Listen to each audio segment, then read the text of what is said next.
Oferecimento Sebrae, especialista em pequenos negócios, e Sesmac, ensino a toda prova. Eu acredito que o segredo do sucesso é persistência, é disciplina, é dedicação, é foco. O Sesmac, ele está dentro daquilo que eu penso como uma instituição capaz de dar ao aluno aquilo que ele necessita para se desenvolver. Nós tivemos a notícia de que seriam ofertadas vagas de doutorado e que seria feito com essa universidade lá da PUC, que é muito conceituada, uma das universidades mais respeitadas no Brasil, e o Sesmac ele conseguiu fazer essa parceria. Pós-graduação Sesmac. A qualidade da maior instituição de ensino superior de Alagoas, dando o upgrade que sua carreira merece. Sem dúvida, ela fez o diferencial e está fazendo o diferencial na vida de todos aqueles que tiveram essa oportunidade. Pós-graduação Sesmac, fazendo parte da sua carreira de sucesso.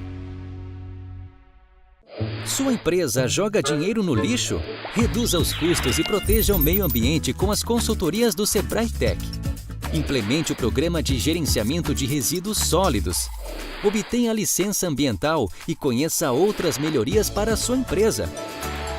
Você investe 20% do valor da consultoria e o Sebrae banca os outros 80%. Ligue 0800 570 0800. Sebrae, especialistas em pequenos negócios. Alô, meus amigos, mais um bate-papo com o Geraldo Câmara, cheio de energia aqui hoje. Você nem pode imaginar. A gente vai tratar de um assunto que diz muito respeito a todos, sobretudo nesse mês de abril. E se você contar até o dia 30 de abril, você diz como é que vai ser o meu imposto de renda, hein?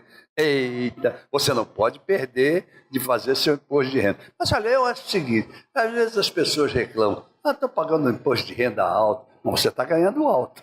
Então, olha, imposto de renda é para benefício de nós todos, é para benefício da população de um modo geral. Ninguém melhor para conversar isso, e sempre é a pessoa que eu faço questão de chamar, está sempre conosco, é o Daniel Salgueiro, que é advogado tributarista. É o homem que faz imposto de renda melhor no mundo que eu já conheci, porque faz bem feito. Daniel, como vai você? Oi, Geraldo, prazer, uma satisfação renovada, né? Estar aqui novamente para discutir assunto de interesse, né? Principalmente casos dessa natureza, que hoje interessa a todos, aqueles contribuintes, né? Porque estamos perto de prestar conta com o Leão. Mas não brinque não. E as dúvidas ainda são muitas, né? Com relação ao processo. Muitas dúvidas, né? Dentre as dúvidas desse ano, quais são as que você assinalaria como as principais? Veja, a cada ano que passa, a Receita Federal ela tem aperfeiçoado os seus mecanismos de controle, né, de cobrança. Hoje, nós estamos evoluindo, a bem da verdade, Geraldo, para um processo onde, muito em breve, o contribuinte não mais vai precisar elaborar a sua declaração de imposto de renda.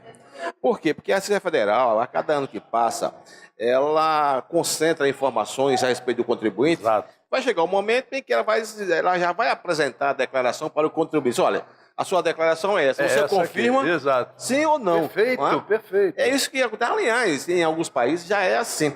Hoje, por exemplo, você declara despesa com médico, com dentista, com hospital, quanto é que você ganha, quanto é que você gastou, quando na verdade a Receita Federal já sabe de tudo isso.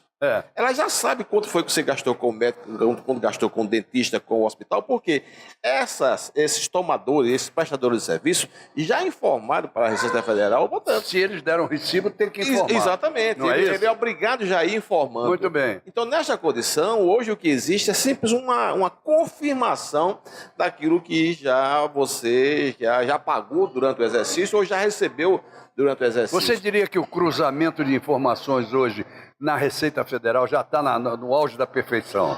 É, quase isso, né? Quase isso, porque, de qualquer sorte, existe alguns tipos de despesas, alguns tipos de movimento que a própria Receita Federal ainda não tem, digamos, um acesso direto. Por exemplo, movimentação bancária. Isso. A movimentação bancária, a Receita Federal, ela sob em função do sigilo, né, bancário que todo cidadão brasileiro tem, a Receita Federal não tem um acesso direto, a não ser que aquilo caia numa malha fina, que provoque uma fiscalização, aí ela pode, então, pedir a quebra do sigilo bancário. Que cause um determinado espanto. Exatamente. Isso está fora do normal. Mas no que diz respeito, por exemplo, as fontes de renda de trabalho assalariado, ela já tem toda a informação. Já tem toda a informação. Até porque a fonte pagadora, até o dia 28 de fevereiro de cada ano, já é obrigada a informar para a Receita Federal quanto foi que o cidadão recebeu da fonte pagadora. Agora, inclusive com a retenção. Isso, e a retenção, os dependentes. Isso.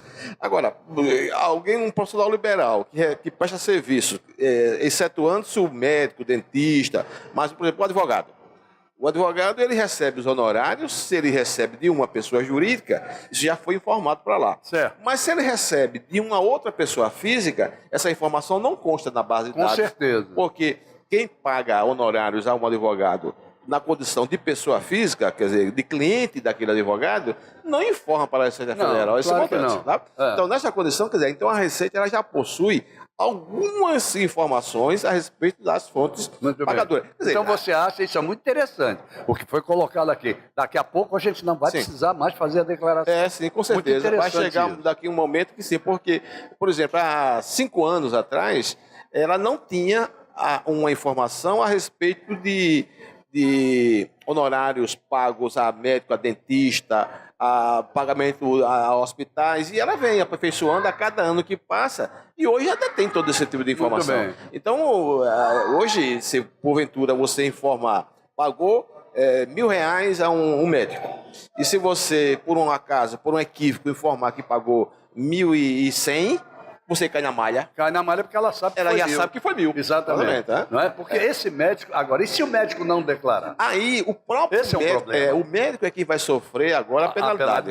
Porque ele é obrigado a informar isso todo mês. Né? Todo mês ele tem que informar o CPF do prestador. Mês a mês. Mês a mês. Todos os meses ele preenche. Quando chega na época da declaração, está feito. Já está tudo lá. Está tudo feito. Já está tudo lá. Ele tem um documento chamado DEMED, a declaração de honorários médicos recebidos. Então, o médico, o dentista, eles são obrigados a prestar esse tipo de informação. Deixa eu te fazer uma pergunta. Por exemplo, existem despesas familiares que às vezes são pagas pelo titular, outras vezes são pagas pela esposa do titular, ou por, enfim, e com cartão de crédito, cartão de débito. E quando a declaração é só do titular e determinadas despesas são feitas por outra pessoa. Certo. Isso funciona? Isso aí é a causa de maior incidência de malha fina. Esse problema das declarações de despesas pagas. Ok. Porque pela legislação vigente, quem deduz a despesa quem o titular. Não é. É quem é beneficiário dela. Vou dar um exemplo para você. Se você paga o plano de saúde seu, da sua mulher e de mais um dependente, um filho. Tá? Então, você pode deduzir este plano de saúde na sua declaração de imposto de renda? A princípio, não. Você só pode declarar aquela dedução na sua declaração se todos os beneficiários do plano de saúde estiverem como seus dependentes na declaração. Muito bem. Se ele declarar em separado, aí não dá. Não pode.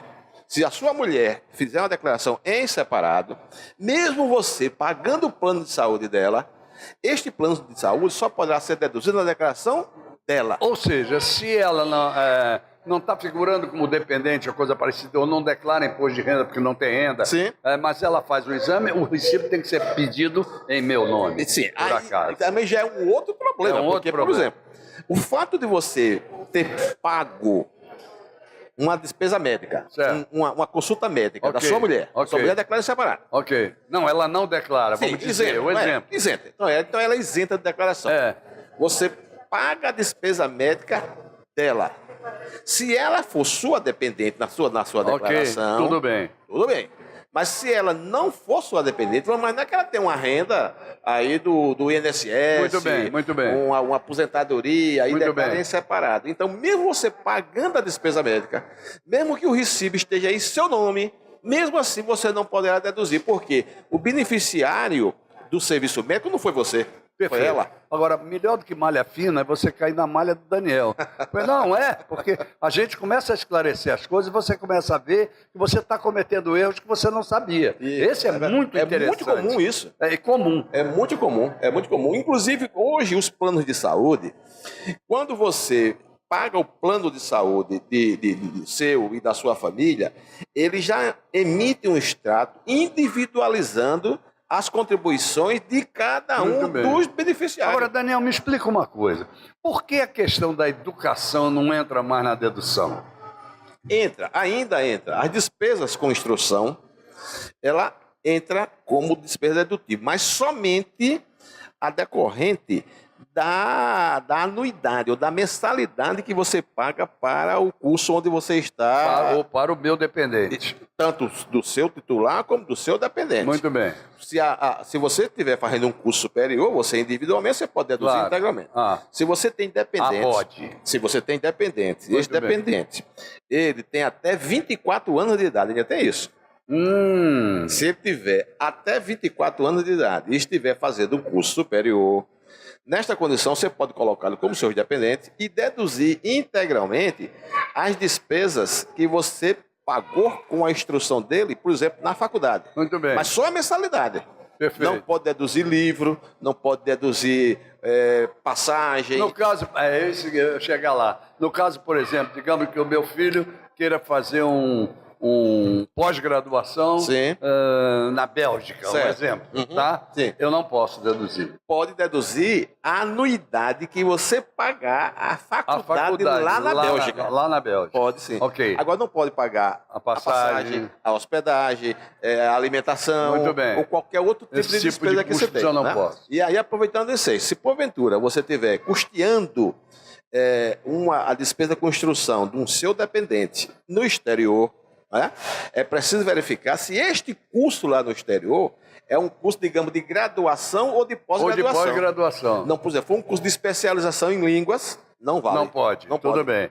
Agora, se for a matrícula da faculdade, mais a anuidade lá da faculdade, aí isso aí você pode fazer isso, sem nenhum problema.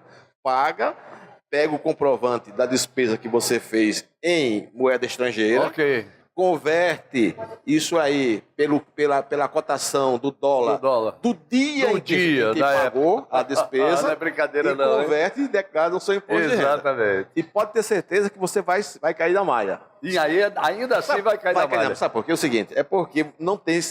A Receita Federal ela trabalha só com CPF ou CNPJ. Ok. Aí quando você pagou a uma faculdade lá na Bélgica... E ela não declarou? Ela não tem CNPJ, né? Não tem CNPJ, exatamente. Aí nesse caso vai cair na malha fina, mas você só chega lá e comprovar. Perfeito. Leva, guarda o documento durante 5 anos, né? E aí no dia que você for chamado, vai lá e comprova que você pagou a despesa lá no exterior. Não é brincadeira. Eu tenho conversado muito, eu adoro conversar com você sobre essas coisas, porque você vai por ângulos completamente diferentes, ensinando as pessoas como deve acontecer. Eu tenho conversado muito com o Plínio, né, que é Plínio Feitosa, delegado da Receita Federal, meu amigo, gente muito boa. Gente boa demais. Ele já veio nesse, já foi almoçando com a notícia, 1000 coisas, por um assunto que nós vamos tratar no segundo bloco.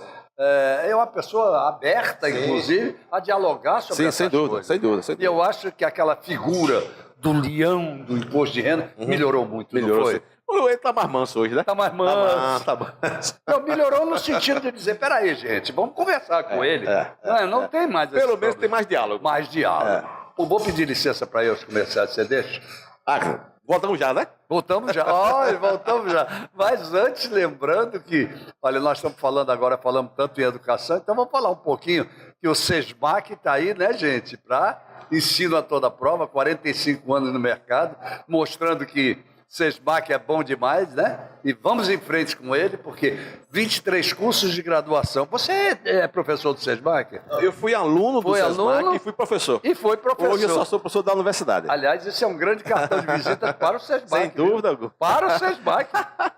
Para mim é uma honra muito grande ter sido aluno do SESMAC. Então seja SESMAC, porque vale a pena. Que, aliás, está em pleno período de matrículas de pós-graduação, ok? SEBRAE. O SEBRAE também conosco aqui, e é formidável isso, que inclusive nós essa semana vamos tratar de um assunto com a Renata Fonseca, que é a gerente de políticas públicas do SEBRAE, sobre o Pinheiro, porque o SEBRAE está dando apoio aos comerciantes do Pinheiro que estão cheios de problema, e nós vamos conversar com a Renata sobre isso, porque o SEBRAE está sempre atento, ok? Bodega do Sertão, coisa boa, né? Voltamos já. Para você construir uma carreira de sucesso, você tem que ter foco, disciplina e amor pelo que você faz. Quando você tem tudo isso aliado à escolha, pode ter certeza que você vai ter a sua carreira de sucesso. Eu escolhi o SESMAC. Nunca foi sorte eu estar num semáforo fechado e uma pessoa vir me entregar um panfleto. Foi oportunidade. Então o SESMAC ele me deu essa oportunidade com credibilidade. Então na mesma hora eu não pensei duas vezes e fiz a minha inscrição. Pós-graduação SESMAC. A qualidade da maior instituição de ensino superior de Alagoas, dando o upgrade que sua carreira merece.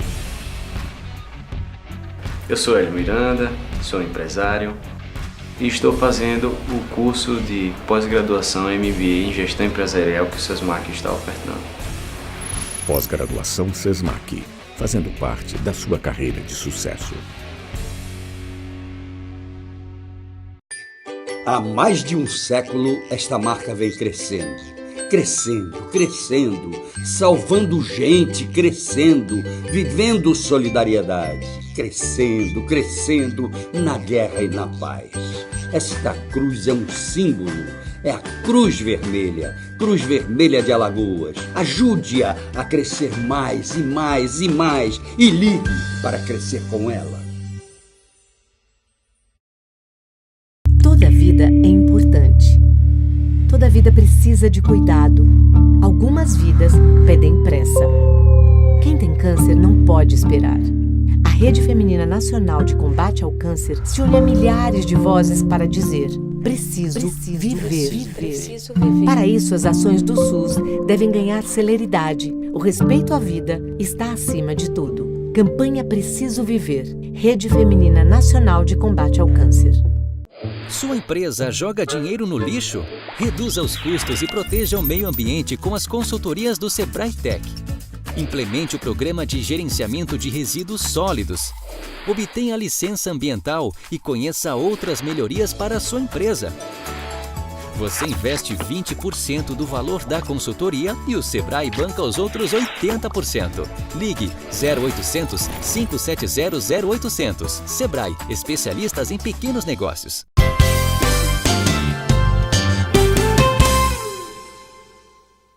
Muito bem, gente, voltamos ao nosso bate-papo com Geraldo Câmara de hoje, conversando com meu querido Daniel Salgueiro, advogado tributarista de primeiríssima linha. E aí ele, no intervalo, ele me deu, eu disse assim, a malha fina, então tá melhorando, né? Como é que é a história? Pelo contrário, né? Ele tá cada dia se afina mais, apura mais, né? Exatamente. A malha diminui, né? E está se retendo. Por exemplo, eu estava acabando falando com você no intervalo de que somente em relação às despesas médicas, houve mais de 200 mil retenções na malha fina por causa desse tipo de inconsistência. Pelas explicações que você deu no primeiro bloco, exatamente, porque o comum é isso na despesa médica, pode deduzir. Não é bem assim. Não é bem assim. Hoje, cada dia por exemplo, esse ano é o último ano em que você pode deduzir como despesa o pagamento do INSS do empregado doméstico. Ah, entendi. Porque você podia, agora não pode mais. Esse é o último ano. Já no próximo ano já não pode mais. Não pode mais. Porque o governo achou que agora já não vale mais a pena incentivar esse tipo de coisa, por causa do social, que hoje praticamente todo empregado doméstico é obrigado, o empregador, a ter a carteira profissional, aí ele cortou o benefício que o contribuinte tinha. Era um incentivo.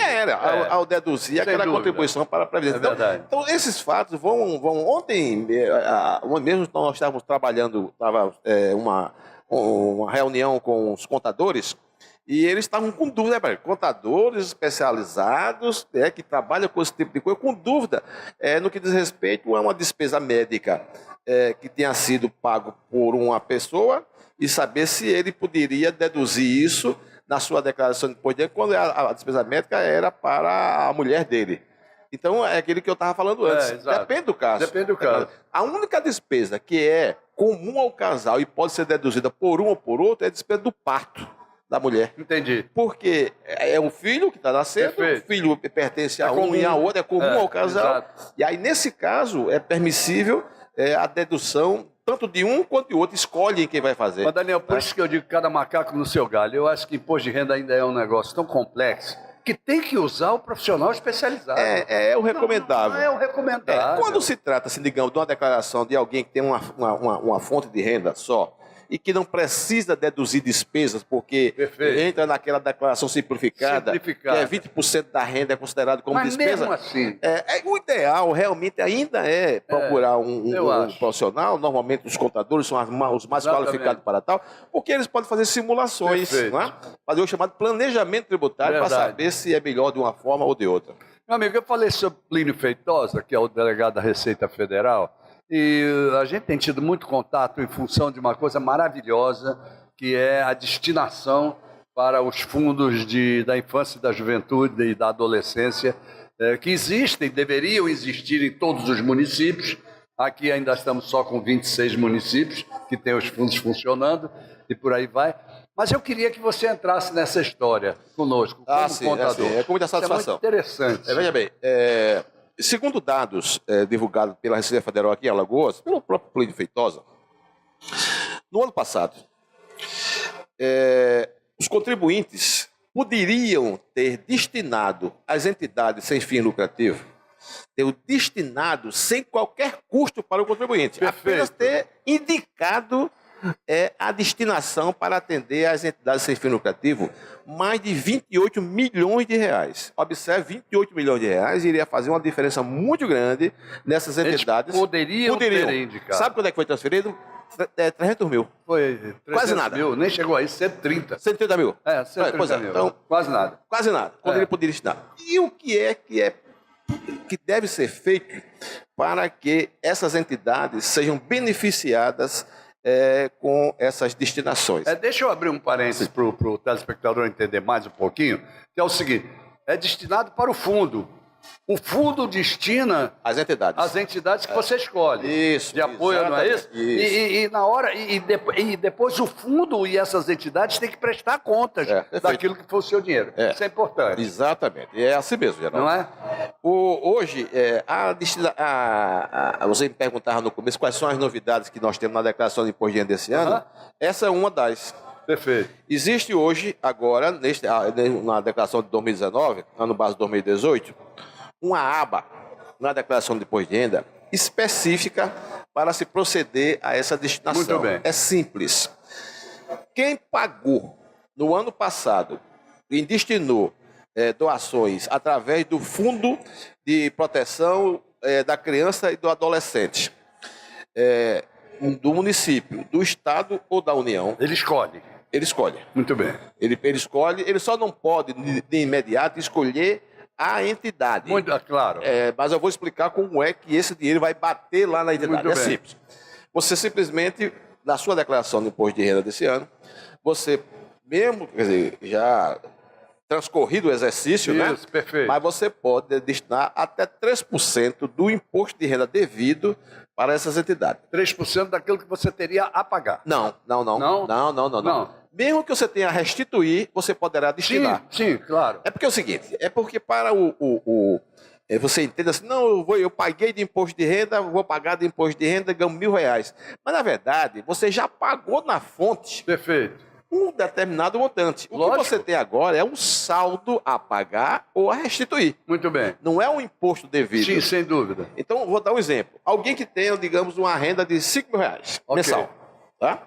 Ele já vem pagando aí, durante o exercício, aí uns R$700, R$800 todos os meses em função desse montante. Então, quando chega no final do ano, vai verificar que o imposto devido dele, em função desta renda aqui, R$60.000 durante o ano, é pelo menos aí, digamos, uns R$6.000, R$7.000. Então, ele poderá destinar até 3% do imposto de renda devido. E mesmo que ele tenha imposto a restituir, ele não vai pagar nada agora, ele teve imposto devido. Muito bem. Então, nessa situação, ele, como não tem imposto a pagar, vai ter uma restituição. Se ele fizer essa destinação para a entidade sem fins lucrativo, ele vai aumentar a restituição dele. É isso que não consegue entrar na cabeça das pessoas. Como é que eu tenho X para ser restituído? Eu estou doando porque eu tenho aquele X. Eu estou doando 3% sobre aquilo e eu ainda recebo de volta o que eu tenho a restituir e mais aquilo que eu doei. É verdade. É porque é o seguinte, como estou dizendo, não é sobre o imposto de renda a pagar, é sobre o imposto de renda que você já pagou durante todo o ano.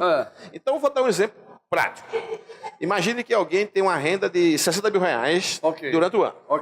Então ele tinha, digamos, R$6.000 de impostos que ele já recolheu antecipadamente. Aí quando ele vai apurar o imposto de renda agora, ele tem a restituir, digamos, R$2.000. Tá? Ele já pagou e vai ter uma restituição de R$2.000. Se ele destinar, por exemplo, R$500 para a entidade, ele vai receber R$2.500, R$2.000 que ele tinha naturalmente, mais os 500 que ele doou para aquela entidade. Mas ele tem que pagar Nesse isso. caso, ele teria que pagar até o dia 30. É simples. Ele teria que fazer uma guia de recolhimento. Ele tem que fazer, lá o próprio sistema gera uma guia de recolhimento. Ele paga este valor e o melhor, ele vai receber isso na sua restituição corrigido. De volta, é como se fosse até uma poupança. Uma poupança. Exatamente. Ele faz a doação para a entidade e recebe junto com a sua restituição. A restituição vai vir maior. Vai vir maior. Devidamente corrigida. Agora, veja bem, como é que você vai fazer a doação para o Fundo de Proteção da Criança e do Adolescente e vai ter a certeza de que o fundo vai repassar este valor para a entidade da sua preferência. Muito bom. É assim. Você, quando recolher o valor da doação, que você tem que recolher numa guia à parte, você pega uma cópia desta guia e manda para a instituição da sua preferência. Diz, olha, eu doei este montante para a entidade, para o fundo, e eu quero que este valor seja destinado para vocês. Aí, neste caso, a entidade entra em contato com o fundo, diz que está com a guia de recolhimento e o fundo é obrigado a repassar para lá aquele valor. E outra coisa importantíssima nisso tudo é o recolhimento daquilo que saiu, já que você está, os 3%, né? É que a Receita Federal não põe para o cofre único, não. Não vai para a conta única do Estado. Não vai. Vai direto para o fundo. E o fundo, por sua vez, mediante a provocação da entidade, repassa este montante. Exatamente. Repito, se todos os contribuintes alagoanos fizessem dessa forma, não geraria nenhum custo a mais para nenhum contribuinte e as entidades sem fins lucrativos de Alagoas seriam beneficiadas com certeza. 28 milhões de reais, no mínimo, que foi o valor que deixou de ser feito no ano passado. Por Esse isso ano pode ser até que se tenha mais do que isso. Por isso é que eu queria a sua mensagem, inclusive, sobre esse assunto, é que todas as instituições, elas estão irmanadas em torno desse projeto. Sim. Porque a gente precisa que a criança e o adolescente tenha uma sustentabilidade melhor, né, em relação ao próprio governo. E essa certeza de que você tem de que vai é muito importante. E de que você não está perdendo nada, mais importante ainda. Porque o ano passado ainda foi muito fraco. Exatamente. Mas agora é uma falta de esclarecimento. Por falta de esclarecimento. Então hoje a Receita Federal aqui, ela tem incentivado bastante, tem divulgado bastante. E o próprio delegado, sabendo que eu tenho usado muitos meios de comunicação para instruir os contribuintes no imposto de renda, ele mesmo me pediu para que eu fizesse desse essa explicação. Claro. Eu já fiz em outros programas e faço agora no seu, demonstrando que efetivamente não tem nenhum custo para o contribuinte. Claro, ainda hoje eu disse a ele, pessoalmente, estou levando Daniel Salgueiro para essa semana, está dando uma... Puxa vida, ele é ótimo. E não é só isso, é que ele, como com os clientes dele, eu tenho certeza que 80% dos seus clientes vão fazer. Todos os clientes nossos, nós orientamos assim proceder. Exatamente. Olha, você não vai pagar o imposto? Então é o seguinte, ele não tem 100 para pagar, pague agora, 97 para o Leão e os 3 destine para a entidade. Deixa eu só levantar um detalhe que eu vi ele levantando hoje, no dia da gravação. Hoje, numa palestra que ele estava dando para os funcionários do Tribunal de Contas, que é quando ele dizia o seguinte, e se a pessoa não estiver com disponibilidade para pagar aquilo antes, me conta. Olha, aí ele pagaria somente aquela guia do recolhimento. Ao invés de pagar o imposto, ele pode até parcelar o imposto dele. Pois é, isso que ele disse. Tem que parcelar o imposto, você pode parcelar até 8 meses. Até 8 meses. Mas o valor da doação tem que ser feito integralmente. Até o dia 30 de abril. Exatamente. Então, se vire. Daniel Salgueiro, que maravilha receber você. Daniel Salgueiro, advogado tributarista. o homem que faz o meu imposto de renda, eu nunca caí na malha fina, sensacional. Muito obrigado por ter vindo aqui mais uma vez. Foi mais uma vez uma satisfação e espero retornar com os convites que você tem formulado. Não tenha dúvida. Estarei sempre à disposição para participar do seu programa. Não tenha dúvida sobre isso. Muito obrigado, Daniel, por ter vindo. Obrigado mesmo. Obrigado a vocês que estiveram conosco até agora, até amanhã, se Deus quiser, com mais um bate-papo com o Geraldo Câmara. Ele mandou dizer que quer, e quando ele manda dizer que quer, o que acontece, João Marcelo? Os encontros estão marcados. Os encontros estão marcados. É isso aí. Vamos lá, gente. Obrigado. Oferecimento Sebrae, especialista em pequenos negócios, e Sesmac, ensino a toda prova.